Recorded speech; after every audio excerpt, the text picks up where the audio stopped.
ರೈತರ ವಿವಿಧ ಬೇಡಿಕೆಗಳನ್ನು ರಾಜ್ಯ ಸರ್ಕಾರ ಈಡೇರಿಸಬೇಕು ಎಂದು ಆಗ್ರಹಿಸಿ ಫೆಬ್ರವರಿ 12ರಂದು ಬೆಂಗಳೂರು ಚೆಲೋ ರ್ಯಾಲಿ ಹಮ್ಮಿಕೊಳ್ಳಲಾಗಿದೆ ಎಂದು ಕರ್ನಾಟಕ ರಾಜ್ಯ ರೈತ ಸಂಘ ಹಾಗೂ ಹಸಿರು ಸೇನೆಯ ರಾಜ್ಯಾಧ್ಯಕ್ಷ ವಾಸುದೇವ್ ಮೇಟಿ ತಿಳಿಸಿದರು.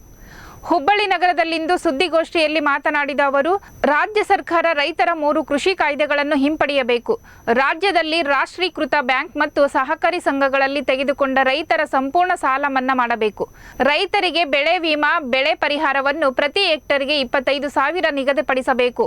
ಮಹದಾಯಿ ಕಳಸಾ ಬಂಡೂರಿ ನೀರಾವರಿ ಯೋಜನೆ ಶೀಘ್ರವಾಗಿ ಜಾರಿ ಮಾಡಬೇಕು ಸೇರಿದಂತೆ ಮೊದಲಾದ ಬೇಡಿಕೆಗಳನ್ನು ಸರ್ಕಾರ ಈಡೇರಿಸಬೇಕು ಎಂದು ಆಗ್ರಹಿಸಿದರು. ಇನ್ನು ಈಗಿರುವ ನೀರಾವರಿ ಸಚಿವರನ್ನು ತೆಗೆದು ನುರಿತ ಶಾಸಕರನ್ನು ನೀರಾವರಿ ಸಚಿವರನ್ನಾಗಿ ನೇಮಿಸಲು ಸರ್ಕಾರ ಕ್ರಮ ತೆಗೆದುಕೊಳ್ಳಬೇಕು. ಫೆಬ್ರವರಿ 11ರಂದು ರಾತ್ರಿ ಹುಬ್ಬಳ್ಳಿ ಧಾರವಾಡದಿಂದ 2,000ಕ್ಕೂ ಅಧಿಕ ರೈತರು ಬೆಂಗಳೂರಿಗೆ ತೆರಳಿ ಫೆಬ್ರವರಿ 12ರಂದು ವಿಧಾನಸೌಧಕ್ಕೆ ಮುತ್ತಿಗೆ ಹಾಕಲು ನಿರ್ಧರಿಸಲಾಗಿದೆ ಎಂದು ತಿಳಿಸಿದರು. 1 ಹೆಕ್ಟರ್ಗೆ 2,000 ರೂಪಾಯಿ ಅಂತೇಳಿ ಹಾಕ್ಲಿಕ್ಕಾಗಿದ್ದಾರೆ. ಅದು ಕಡಿಮೆ ಜಮೀನು ಹೊಂದಿದವರಿಗೆ ಬರೀ 2,000 ಹಾಕ್ಲಿಕ್ಕಾಗಿದ್ದಾರೆ. ಇದು ಬಹಳ ಅನ್ಯಾಯ ಅಂತೇಳಿ ನಾವು ನಮ್ಮ ಮೂಲಕ ಸರ್ಕಾರಕ್ಕೆ ಹೇಳ್ತಾ, ಈಗಾಗಲೇ ಹುಬ್ಬಳ್ಳಿಯಲ್ಲಿ ಕಳೆದ ಬಾರಿ ಮಹದಾಯಿ ಹೋರಾಟವನ್ನು ನಾವೇನು ತಗೊಂಡಿದ್ದೀವಿ, ಅದು ಕೇಂದ್ರ ಸರ್ಕಾರಕ್ಕೆ ಒತ್ತಾಯ ಮಾಡಿದ್ದೀವಿ. ಅದರ ಜೊತೆಗೆ ಬೆಣ್ಣೆಹಳ್ಳ ವಿಷಯವನ್ನು ತಗೊಂಡಾಗ ಅದು DPR ಆಗಿ ಅಷ್ಟಕ್ಕೆ ನಿಂತಿದೆ ಬೆಣ್ಣೆಹಳ್ಳದ್ದು. ಹಾಗೆ ಕೃಷ್ಣಾ ಆಲಿಮೆಟ್ಟಿ ಡ್ಯಾಮ್ 519ರಿಂದ 24.526 ಕೇಂದ್ರಕ್ಕೆ ನಾವೇನು ಒತ್ತಾಯ ಮಾಡ್ತಾ ಬಂದಿದ್ದೀವಿ. ಅದಕ್ಕೂ ಕೂಡ ಮುಖ್ಯಮಂತ್ರಿಗಳು ಸ್ಪಂದನೆ ಕೊಡ್ತಾ ಇಲ್ಲ. ಹಾಗೆ ಮುಖ್ಯಮಂತ್ರಿಗಳು ಏನು ಹೇಳ್ತಾ ಇದ್ದಾರೆ ಅಂತಂದ್ರೆ, ಅವು ರಾಷ್ಟ್ರೀಯ ಪ್ರಾಜೆಕ್ಟ್ ಅಂತೇಳಿ ನೀವು ಒತ್ತಾಯ ಮಾಡ್ರಿ ಅಂತೇಳಿ ನಮ್ಗೆ ಹೇಳ್ತಾ ಇದ್ದಾರೆ.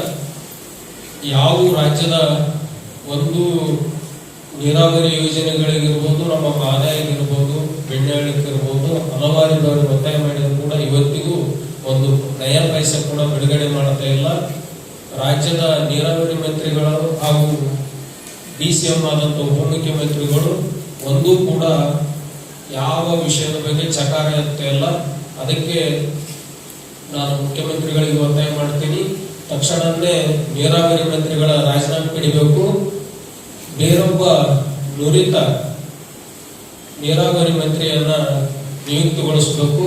ಅಂದಾಗ ಮಾತ್ರ ನಮ್ಮ ಉತ್ತರ ಕರ್ನಾಟಕದ ಭಾಗದ ನೀರಾವರಿ ಯೋಜನೆಗಳಿಗೆ ಚಾಲನೆ ಕೊಡೋದಕ್ಕೆ ಅನುಕೂಲ ಆಗ್ತದೆ. ನಾವು ಇಲ್ಲಿ ನವಲಗುಂದ ಶಾಸಕರಾದಂಥ ಕೋನರೆಡ್ಡಿ ಅವರಿಗೂ ನಾವು ಸದನದಲ್ಲಿ ನೀವು ಒತ್ತಾಯ ಮಾಡ್ರಿ ಅಂತೇಳಿ ನಮ್ಮ ಸಂಭಾಜಿಯವರು ನಾವು ಎಲ್ಲರೂ ಲೆಟರ್ ಕೂಡ ಬರೆದಿದ್ದೀವಿ ಅವರಿಗೆ. ಈ ಬೆಣ್ಣೆಹಳ್ಳದ್ದು ಹೂಳೆತ್ತರಿ ಅಂತೇಳಿ ಹಲವಾರು ಬಾರಿ ಒತ್ತಾಯ ಕೂಡ ಮಾಡಿದ್ದೀವಿ ಹುಬ್ಬಳ್ಳಿಯಲ್ಲಿ. ಅದಕ್ಕೂ ಕೂಡ ಸರ್ಕಾರ ಸ್ಪಂದಿಸ್ತಾ ಇಲ್ಲ. ಮತ್ತು ಬೆಳೆ ವಿಮೆ ಇದುವರೆಗೂ ಕೂಡ ಆಗ್ತಾ ಇಲ್ಲ. ಎಷ್ಟು ಬಾರಿ ನಾವು ಮನವಿ ಮಾಡಿದ್ರು ಬೆಳೆ ವಿಮೆ ಇಲ್ಲ, ಬೆಳೆ ಪರಿಹಾರ